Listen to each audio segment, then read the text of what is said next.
2 letters. Now I felt as if the blue summer had turned to grey winter, as if, even though the gardens were full of flowers, they had ice on their petals. Brother John was found again hiding in the shepherd's hut, and Father begged him to come back to the hall. "You belong there," he insisted. "Whatever happens, you're a Montague too, remember?" "I'll only stay till my work is finished," Brother John said, shaking his head. "Every second I spend in the hall brings danger. But Matthew is almost complete." He strode ahead of us, his rosary swinging from his belt. "Come to the chapel this evening," he called over his shoulder. "I'll have him ready for you." Father was already in the chapel when I arrived that evening. He was standing with Brother John in front of the life-size carving of my brother. The candles were lit, and the light shone on Matthew's face. He almost looked real, lying there on the plinth Brother John had made for him. He looked asleep, and he looked calm. "Hello, Matty," I whispered, and the candles around him fluttered as if he was breathing back to me. "Hello, Will." It felt to me then that he had come back home. The weather turned. It was grey and rainy, and for days the sea lay hidden under a fret. I watched out every day for riders looming out of the mist, and one day one did come, but he was a comical red-faced figure. A letter at last, from Marjorie. He arrived late one afternoon, spattered in mud and full of wild tales. Ned ran to take his muddy horse into the stables. "I have had a terrible monster of a journey," he told us in his broken English. "The sea between France and England was like a field of wild ponies. Mon Dieu! My entire stomach went overboard to feed the fish. And then," he gazed round dramatically and fixed Ned with his bulging eyes, "I am set upon by 5 men. They had hoods over their faces and knives in their hands. Like this, they went flush, flush, and I fights them off. And in the night a black pig come out of the forest, and he tried to eat me. And then my horse I stumble when we across the ford, and poof, I go head over heels into the river." "But the letter?" my father reminded him. "Ah, yes, I still have him, safe as a baby in my pouch. Voila!" He brought it out with a flourish, like a court magician. Brother John smiled gleefully through all of this, and I was clenching my fists in my mouth to stop myself laughing out loud.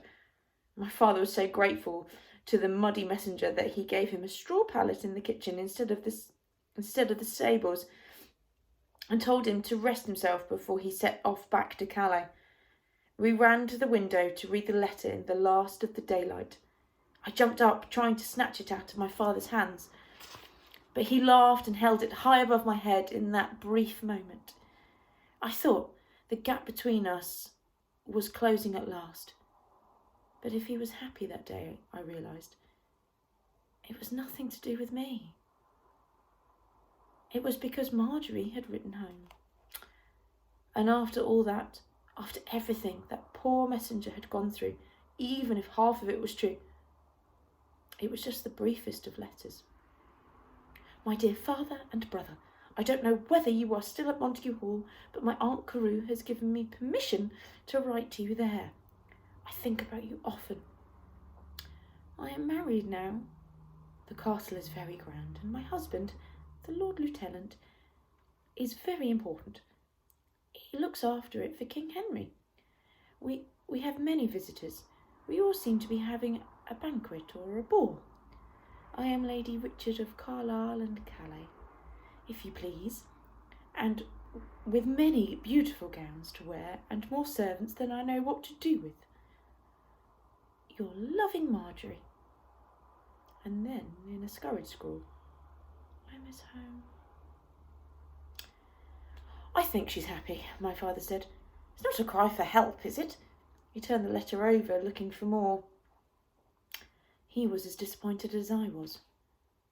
Marjorie's letters to me when I was at Hampton Court were usually pages long, full of poems and little drawings and secret wicked comments about Aunt Carew. This scratch message was hardly worth the messenger's sweat and seasickness. I knew Aunt Carew had dictated it, except perhaps for the last scribed words. I imagined her standing over Marjorie as she nibbled the end of her goose feather pen, snatching the letter from her as soon as she'd finished, frowning over her tiny, flourishing handwriting, which was like the trails birds made in the snow. But it was a letter, at least. And that was better than nothing. And I heard her voice in my head as I was reading it. I wish I'd told us a bit more, I complained. Your Aunt Carew was never one for writing long letters, Brother John said, so I wouldn't expect her to encourage Marjorie to. He smiled knowingly, and tried to cheer me up with stories about what a hopeless letter writer Aunt Carew had been when she was little, breaking her quill, ripping the parchment, dripping ink everywhere, all over her face and gown, the table, anywhere she turned. I thought she was good at everything, I said. She was good at nothing, Brother John chuckled. She couldn't walk across the room to meet visitors without tripping over her skirts. She couldn't climb on a pony without falling off straight again. She fell badly once. She never got her courage back. That's why she never rides anywhere, even now. My father gestured to us, following him back into the house, away from the bothering midges. She prefers to have her bones thrown about in that rattling carriage of hers than to fall off her horse. She has a deep fear inside her. I understood that fear. It was like my deep fear of the sea, ever since Matthew had drowned. I thought of the way Aunt Carew shouted at us and beat us to do things right, to do our best, to be better than anyone else, and in a very small corner of my heart, I forgave her. Just a tiny bit, because she had been good at nothing, and because she knew what it was to be afraid. But I didn't visit that corner of my heart very often. It was full of cobwebs and dust. Next day brought the sunshine back, and another letter. This one from Hampton Court, from Mother Jack. It smelled of the rose petal oils she used to use on Prince Edward's skin. We need you here, William, it said. My throat tightened with disappointment. The sweating sickness is over, and His Majesty returns from his progress. He will want to break his journey here. I have heard from my sister that he has had a very bad time.